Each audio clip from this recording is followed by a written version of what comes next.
Hello everybody, this is Zach. So today's video I wanted to do something a little bit different since I've just been doing belt videos for lockpicking. Today I was going to show my lockpicking case that I use as a locksmith, if some of you are wondering, which I don't know how that many viewers. So I've got here is a competition competitive case from Sparrows, and it opens up and turns into a stand, which is why I like it. Bends.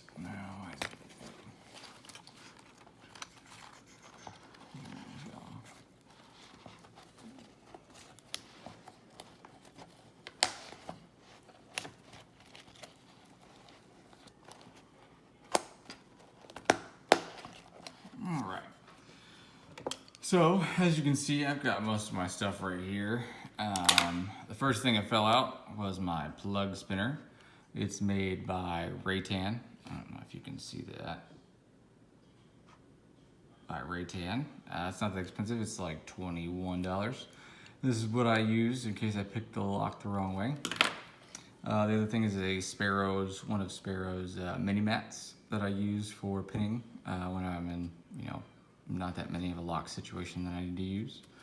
Right behind there is my universal gauge. As you can see, it's got Quickset up here, it's got Schleg, Weiser, Master, Westlock, and a number of locks that you could check for pin sizes. That usually goes underneath my mat. Then we've got all my picks and other tools in here. So the first thing is in the front, I've got my followers. I've got two different followers. I have one that is set so that you can spin out the tail pieces / caps to open the locks a little bit easier. And the other side is a single slot. You can see right there. And my other one is very similar. It's got a single slot just like the other one, but it has a drilled extra large hole on the other side for those really long tail pieces that you can't, you have to use a long, insertion tool. So those are my followers. Next in the front, I've got my tubular pick wrench / the goat wrench from Sparrows, and my Sparrows, what are these called? Overlock Picks. So these are used for 4 and for 5 padlocks that you can use for oversetting when they have very large Bibles on the top of them. That's what you use this for. To be honest, I haven't really used them a whole lot. I haven't had to pick a whole lot of padlocks. Next in line, I've got just a regular quick set reset tool here.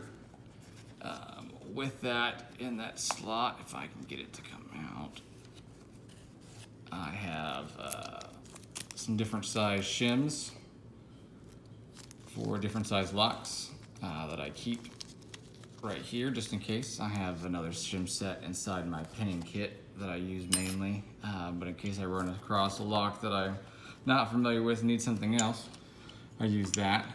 And then going back up to the top, I have some tension wrenches and one of the long shot tools. So there are 6 in this set. That vary in size. As you can see from their width, you got your small, medium, and large for your L wrenches, and then you have the same thing for small, medium, large for your curved bottom of the keyway. And then this is the long shot from Sparrows. It's meant for Adam's right storefronts, commercial jobs. This one's a straight one. You can bend it either, left or right, depending upon how you have to use it. I keep it over here because it doesn't get used like the other ones do. So put all those back.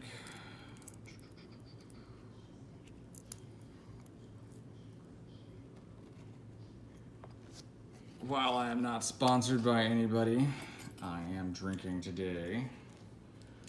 I like Fireman number 4, brewed by Texas Independent Craft Real Brewing Company.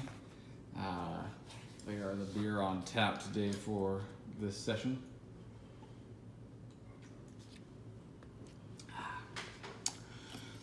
Next, I've got some of my tension bars, or top of the keyway tension bars. I've got my two tension bars, the L bars with the 90 degree. I've got a 50 1/1000 and I've got a 25 1/1000. I use these bars most likely because they usually work on most padlocks.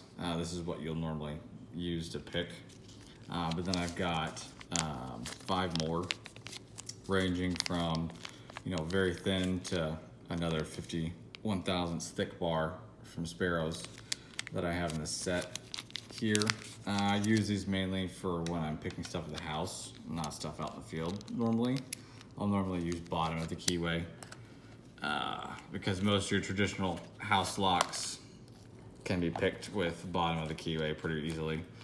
Then I've got my Sparrows Gut Wrench right here. So you got pretty much all your stuff that you would need to use, your different sizes for gutting your different locks. It comes quite handy, to be honest. This is probably one of the more handy tools that I use regularly. And then right in the middle of my thing, I've got my Sparrows pinning tweezers, which you can see are molded for grabbing those pins. I really like this one. It's still got some spring to it. After a while, they'll start to die to where they don't have as much spring, and that just sucks. The other tools I got in here with them are the rest of the long. You can see I'm trying to poke out the bottom over here. Long shot set. These are the right-handed. They're all curved. As you can see, they've got different hook profiles for different situations that you may need them for. I even got a curve on this one to assist. So as soon as I found these online, I was really, really excited, and I bought a set immediately because that is like the perfect situation for a commercial lockout that you could use that in. Most people wouldn't think of that. As long as there's a mortise cylinder and a mortise cylinder is connected to something, there's a way for you to use one of those tools, which is why I like them so much. They're pretty versatile in what you can do with them. And how many doors they can open. You wouldn't realize how many they could. But the reason I like this competition case is because it keeps everything standing up. So if you use the long buckle, it doesn't go as tight, but if you use the closer buckle, it keeps things a bit better, and that's just one-sided, mind you. All right, keep going down the list. What I got here is I have a Lishi SE4. So I usually buy the larger or the longer depth keyway, 6 pin, 7 pin, because what most people don't understand is that it also picks 1 through 5, as well as 6 and whatever else you have. If you buy the SE1, you only get 1 through 5, whereas if you buy SE4, you get 1 through 6. So I usually buy the longer keyway so that I can pick more than one keyway with one pick. It's just my preference. This one has come really handy with a lot of households when I've had to, in drastic pinning situations that I've come across. But most of the time it's free single pin picking that I do with most residential lockouts. Then I'm getting into my pick stuff, which I really like. They're all Sparrows. I've tried other sets. They look nice, but the handles just, I mean, there's some of them that are thinner, as you can see from this one, but then some of them that have much thicker handles. And I really enjoy how well the Sparrows thicker handles feel in your hand, even though this is one of my more used picks, even though it's a thinner profile with the rubber on the handle. Along with that, I have, you know, some standard stuff. I got your city rake. I've got your diamond, which is right here. Then I have a couple of unusual ones that you normally wouldn't see in a pick set. I've got these three right here. These are all in the 20,000s, the Monstrum set, the single picks, if I'm not mistaken. I've used these on a couple of different padlocks. I really like these. These are very nice. My most recent purchase, which, where is that at? Is right here, is the monkey paw. I don't know how I got to the back. Is the monkey paw from, if I'm not mistaken, Locksmith and Sparrows Picks. I got this with the handle, as you can see, it's pretty thick handle right there. I love this pick. It's basically like a medium hook, but you can see it's got that it's got like a little step on it, and that little step, like you can feel the pins so nicely, like when you glide past them with that step, it just kind of like sits on that ridge, and it allows you to like pick it up and down a little bit more. It's just the precision I really like with this. And some people who make their own picks, they'll make a little shelf like this with most of their picks, which is why most people like them. But I just really like this monkey's paw. It's one of my favorites. Continuing on the list, I've got these Allen keys, extra long. These are for quick set and some of the other locks, the lever sets that you come across in residential, sometimes commercial. Help you get that lever taken care of. And then I have some sacrifice and really thin picks that I have over here on this side. This one's an HPC. It's a double circle, or snowman, as I like to call him. I use this guy with some picking situations in automotive. This is my really thin pick. It's like it's in 15th 1,000ths or 10 1,000, I can't remember. No, 12 or 15 1,000ths. And I use this one when I'm trying to get some extra wafers that I can't really reach, that I need something thin with. But then this messed up was a single shallow hook that I used to have that I use as, and I think this is, that's 21,000ths, it's 20,000ths. I wanted a smaller one, but I've rounded the tip a little bit and I use it for some of my shimming.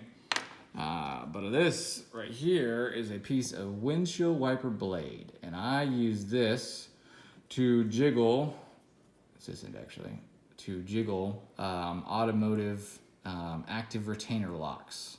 So most of your Chevy Fords, GMC,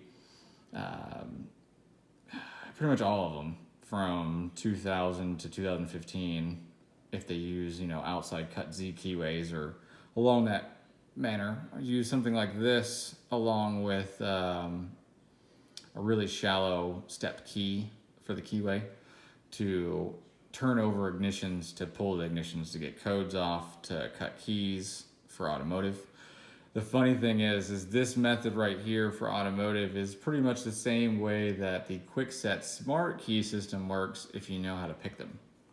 So that's what this is.